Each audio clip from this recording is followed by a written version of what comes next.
شروع اللہ کا نام لے کر جو بڑا مہربان نہایت رحم والا ہے۔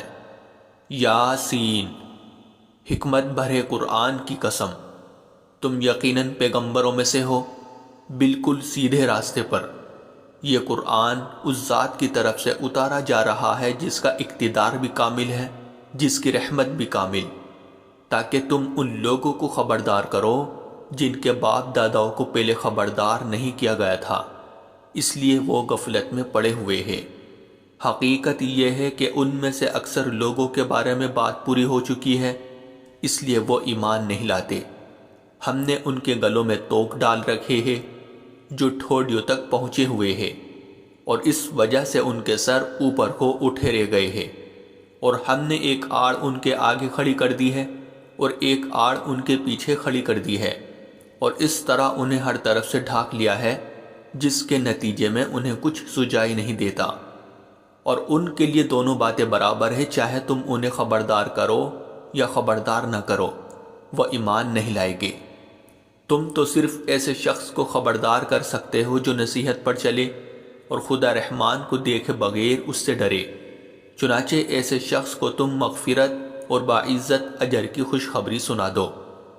یقیناً ہم ہی مردوں کو زندہ کریں گے، اور جو کچھ عمل انہوں نے آگے بھیجے ہیں ہم ان کو بھی لکھتے جاتے ہیں، اور ان کے کاموں کے جو اثرات ہیں ان کو بھی، اور ہم نے ایک واضح کتاب میں ہر چیز کا پورا احاطہ کر رکھا ہے۔ اور اے پیغمبر، تم ان کے سامنے ایک بستی والوں کی مثال پیش کرو جب ان کے پاس رسول آئے تھے۔ جب ہم نے ان کے پاس شروع میں 2 رسول بھیجے تو انہوں نے دونوں کو جھٹلا دیا، پھر ہم نے ایک تیسرے کے ذریعے ان کی تائید کی، اور ان سب نے کہا کہ یقیناً جانو ہمیں تمہارے پاس رسول بنا کر بھیجا گیا ہے۔ انہوں نے کہا تمہاری حقیقت اس کے سوا کچھ بھی نہیں ہے کہ تم ہم جیسے ہی آدمی ہو، اور خدا رحمان نے کوئی چیز نازل نہیں کی ہے، اور تم سراسر جھوٹ بول رہے ہو۔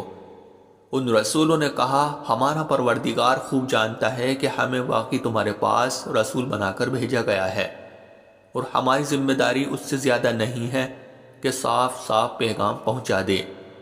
بستی والوں نے کہا ہم نے تو تمہارے اندر نحوست محسوس کی ہے، یقین جانو اگر تم باز نہ آئے تو ہم تم پر پتھر برسائیں گے، اور ہمارے ہاتھوں تمہیں بڑی دردناک سزا ملے گی۔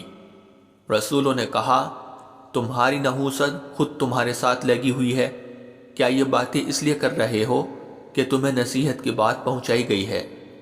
اصل بات یہ ہے کہ تم خود حد سے گزرے ہوئے لوگ ہو۔ اور شہر کے پرلے علاقے سے ایک شخص دوڑتا ہوا آیا، اس نے کہا اے میری قوم کے لوگوں، ان رسولوں کا کہنا مان لو، ان لوگوں کا کہنا مان لو جو تم سے کوئی اجرت نہیں مانگ رہے، اور وہ صحیح راستے پر ہے۔ اور بھلا میں اس ذات کی عبادت کیوں نہ کروں جس نے مجھے پیدا کیا ہے اور اسی کی طرف تم سب کو واپس بھیجا۔ بھلا کیا اسے چھوڑ کر میں ایسوں کو معبود مانوں کہ اگر خدا رحمان مجھے کوئی نقصان پہنچانے کا ارادہ کر لے تو ان کے سفارش میرے کسی کام نہ آئے اور نہ وہ مجھے چھڑا سکے؟ اگر میں ایسا کروں گا تو یقیناً میں کھلی گمراہی میں مبتلا ہو جاؤں گا۔ میں تو تمہارے پروردگار پر ایمان لا چکا، اب تم بھی میری بات سن لو۔ آخر کار بستی والوں نے اس کو قتل کر دیا، اور اللہ کی طرف سے اس سے کہا گیا کہ جنت میں داخل ہو جاؤ۔ اس نے جنت کی نعمتیں دیکھ کر کہا کہ کاش میری قوم کو معلوم ہو جائے کہ اللہ نے کس طرح میری بخشش کی ہے اور مجھے باعزت لوگوں میں شامل کیا ہے۔ اور اس شخص کے بعد ہم نے اس کی قوم پر آسمان سے کوئی لشکر نہیں اتارا، اور نہ ہمیں اتارنے کی ضرورت تھی۔ وہ تو بس ایک ہی چنگھاڑ تھی جس سے وہ ایک دم بجھ کر رہ گئے۔ افسوس ہے ایسے بندوں کے حال پر، ان کے پاس کوئی رسول ایسا نہیں آیا جس کا وہ مذاق نہ اڑاتے رہے ہو۔ کیا انہوں نے نہیں دیکھا کہ ان سے پہلے ہم کتنی قوموں کو اس طرح ہلاک کر چکے ہیں کہ وہ ان کے پاس لوٹ کر نہیں آتے؟ اور یہ جتنے لوگ ہیں ان سبھی کو اکٹھا کر کے ہمارے سامنے حاضر کیا جائے گا، اور ان کے لیے ایک نشانی وہ زمین ہے جو مردہ پڑی ہوئی تھی، ہم نے اسے زندگی عطا کی، اور اس نے غلہ نکالا جس کی خوراک یہ کھاتے ہیں، اور ہم نے اس زمین میں کھجوروں اور انگوروں کے باغ پیدا کیے، اور ایسا انتظام کیا کہ اس میں سے پانی کے چشمے پھوٹ نکلے تاکہ یہ اس کی پیداوار میں سے کھائے۔ حالانکہ اس کو ان کے ہاتھوں نے نہیں بنایا تھا، کیا پھر بھی یہ شکر نہیں کرے گے؟ پاک ہے وہ ذات جس نے ہر چیز کے جوڑے جوڑے پیدا کیے ہیں، اس پیداوار کے بھی جو زمین اگاتی ہے اور خود انسانوں کے بھی، اور ان چیزوں کے بھی جنہیں یہ لوگ ابھی جانتے تک نہیں ہیں۔ اور ان کے لیے ایک اور نشانی رات ہے، ہم اس پر سے دن کا چھلکا اتار لیتے ہیں تو وہ یکایک اندھیرے میں رہ جاتے ہیں، اور سورج اپنے ٹھکانے کی طرف چلا جا رہا ہے۔ یہ سب اس ذات کا مقرر کیا ہوا نظام ہے جس کا اقتدار بھی کامل ہے، جس کا علم بھی کامل۔ اور چاند ہے کہ ہم نے اس کی منزل ناپ تول کر مقرر کر دی ہے، یہاں تک کہ وہ جب ان منزلوں کے دورے سے لوٹ کر آتا ہے تو کھجور کی پرانی ٹہنی کی طرح پتلا ہو کر رہ جاتا ہے۔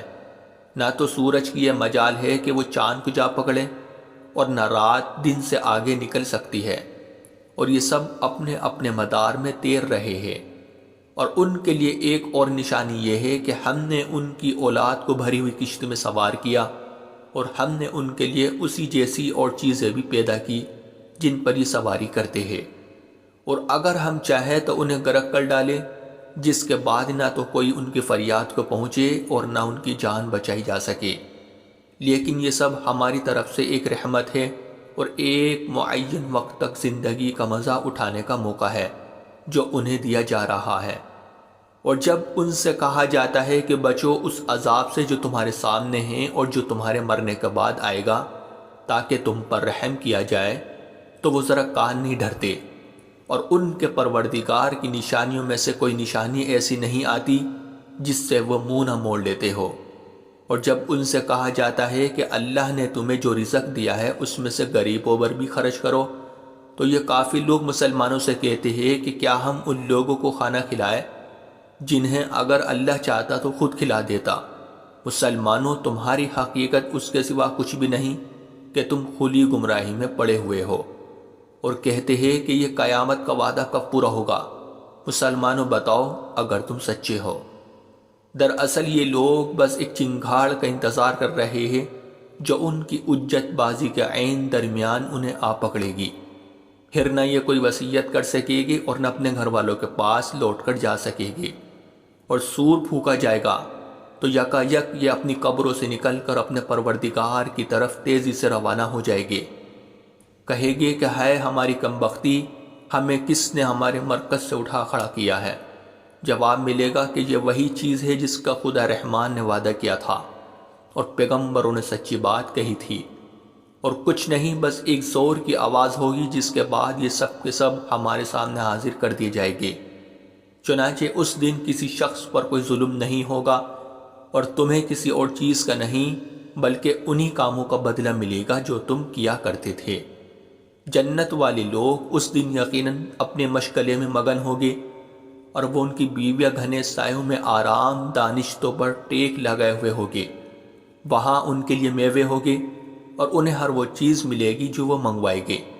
رحمت والے پروردگار کی طرف سے انہیں سلام کہا جائے گا، اور کافروں سے کہا جائے گا کہ اے مجرموں، آج تم مومنوں سے الگ ہو جاؤ۔